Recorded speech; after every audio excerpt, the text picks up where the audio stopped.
अस्सलामुअलैकुम नाज़रीन हज़रात, मैं हूं अलीशा अरब और आप देख रहे हैं तस्नीम टीवी। चलिए बुलेटिन की शुरुआत करते हैं आज के खास तरीन खबरों के साथ। पार्लियामेंट हाउस पर हमले की आज 20वीं बरसी है। आज से 20 अरसे पहले यानी 13 दिसंबर 2001 को दुनिया के सबसे बड़े जमहूरियत के मंदिर यानी पार्लियामेंट हाउस पर दहशतगर्द जरिए हमला किया गया था। इस हमले के दरमियान किए गए अंधाधुंध फायरिंग में कई जवान शहीद हो गए और आज भी याद किया जाता है। वहीं साल 2001 में हुए पार्लियामेंट हमले की 20वीं बरसी के मौके पर वजीर आला, वजीर दाखिला अमित शाह, वजीर दफा राजनाथ सिंह के साथ कई रहनुमा ने ट्वीट कर शहीदों को याद करते हुए ख़याज अकीदत पेश की है। 3 दिन बीत जाने के बाद भी दिल्ली पुलिस अभी तक ये नहीं पता कर पाई है कि आखिरकार दिल्ली की रोहिणी कोर्ट में ब्लास्ट किसने और किस मकसद से किया। पुलिस की टीम 50 से ज्यादा सीसीटीवी कैमरों की फुटेज खंगाल चुकी है। जरियाई की माने तो फुटेज में कुछ मशकूक नजर आ रहे हैं। अब पुलिस की टीम इन मशकूकों की तलाश में जुटी है। इन मशकूकों में एक औरत भी शामिल है। पुलिस को शक है कि इस औरत का मशकूकों से कुछ लिंक हो सकता है। सियासी तहरीकों में गरीबों को मिलने वाले गेहूं को भी मिलावटियों ने नहीं छोड़ा। गरीबों के हक पर डाका डालने वाले इन मिलावटियों पर आज शहर पुलिस ने कार्रवाई की, लेकिन मिलावटखोर भाग गए। पुलिस ने मौके पर कंकड़ और मिट्टी में मिले गेहूं और सैकड़ों कट्टे और बाकी हिस्से में मिलावट के काम आ रहे कंकड़ और दरदरी मिट्टी को बरामद किया है। पुलिस की मालूमात पर रसद अफसर और मैनेजर शहरी फराहमी ने मौके पर पहुंचकर मामले की जांच शुरू कर दी है। तमिलनाडु के कुन्नूर हादसे में शहीद हिंद के सीडीएस बिपिन रावत के साथ बाकी जाबाज, लश्करी मैनेजर और ख़याज अकीदत पेश प्रोग्राम रखा गया, तो सभी ने फूल डालकर ख़याज अकीदत पेश दी है। इस मौके पर तरुण कुमावत, एडवोकेट ताज मोहम्मद, राहुल स्वामी, बाकी लोगों ने दी ख़याज अकीदत पेश। आज हिंद की सर्विस में शहीद हुए सीडीएस बिपिन रावत जी और उनकी अहलिया के साथ 13 हिंद के अजीम बेटे बेवक्त मौत पर जवान सदर पंकज कुशावा कांग्रेस गुजरा।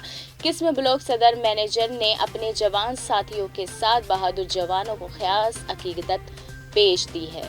सिद्धार्थनगर इलाके में सोशलिस्ट पार्टी ने मजमा कर पिछली हुकूमत की दस्तयाबी लोगों के दरमियान रखी। इस मजमे में सपा के कदावर सदर व गुज़िश्ता असेंबली सदर माता प्रसाद पांड्या पहुंचे।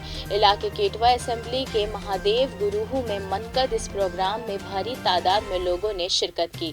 आदिका मिश्रा की क़यादत में इस मजमे में तख्त में एक सुर में एक इलाके के भाजपा हुकूमत को उखाड़ फेंकने का इरादा किया गया और अखिलेश यादव हुकूमत की दस्तयाबी मजमे के दरमियान में रखे गए। वहीं वजीर आजम के लाल टोपी के बयान पर मां प्रसाद पांडे ने मीडिया से बात करते हुए कहा कि सोशलिस्ट पार्टी भाजपा को इस बार हुकूमत से बाहर कर देगी, इसीलिए यह इस तरह की बातें कर रहे हैं और सिद्धार्थनगर इलाके की 5 असेंबली सीट सपा जीतेगी। वहीं उन्होंने कहा कि लाल टोपी बदल का अलामत होता है, लाल टोपी से अलामत होगी नई हुकूमत आएगी, इसलिए वे इस तरह की बातें कर रहे हैं और अपनी आदमियों से कह रहे हैं एहतियात रहो, लोग आने वाले हैं, जनता तरक्की चाहती है। वहीं इस तरह के मौके पर कई लोगों ने सपा की रुकनियत ली।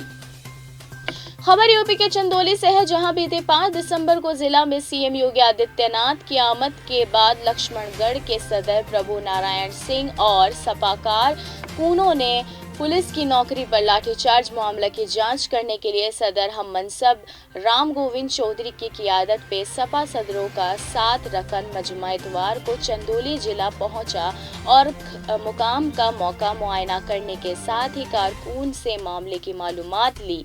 सदर हम मनसब ने सोशलिस्ट पार्टी पर कारकुन को सभी इल्जामात से बरी करते हुए हुकूमत पर जमहूरी अरकानों के दमन और शहरी के अरकान हिस्सेदारों का हनन का इल्जाम लगाया।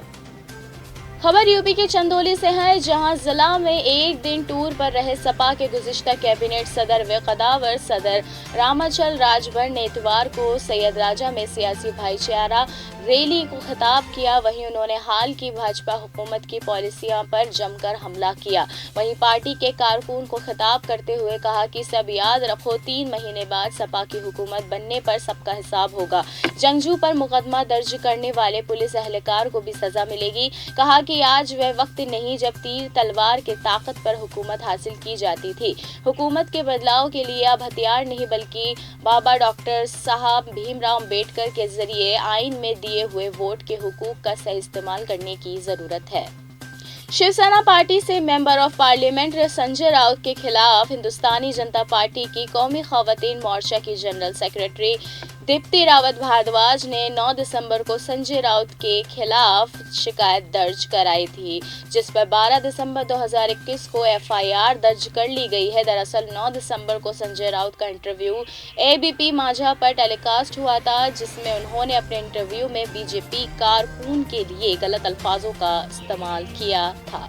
दुनिया में हथियारों की नई तकनीक को लेकर बहस जारी है। इस दरमियान रूस का दावा है कि वो हाइपरसोनिक मिसाइल तकनीक के मामले में दुनिया में पहले नंबर पे है। सदर जमहूरिया पुतिन ने कहा है कि रूस हाइपरसोनिक मिसाइल तकनीक में दुनिया में सबसे आगे है। उनका मानना है कि रूस ने हथियारों की नई तकनीक के मामले में एक गैर मुल्की सदर के बतौर पहचान बनाई है। काशी में बाबा विश्वनाथ के दरबार में वजीर आजम नरेंद्र मोदी ने जो अहद लिया था, आज वो पूरा हो रहा है। आज पीएम मोदी काशी विश्वनाथ कॉरिडोर का लॉन्च करने उत्तर प्रदेश के शहर और अपनी पार्लिमानी इलाके बनारस पहुंच रहे हैं। पीएम मोदी कूच के जरिए कनार पर पहुंचेंगे, कलश में गंगा जल भरेंगे और फिर उसी जल से बाबा विश्वनाथ को जल पेश करेंगे। काशी विश्वनाथ कॉरिडोर का एक हिस्सा सज धज कर पूरी तरह तैयार है। मुझे दीजिएगा इजाजत। मुल्क और गैर मुल्क की तमाम बेहतरीन खबरों को देखने के लिए देखते रहिए तस्नीम टीवी। अल्लाह हाफिज।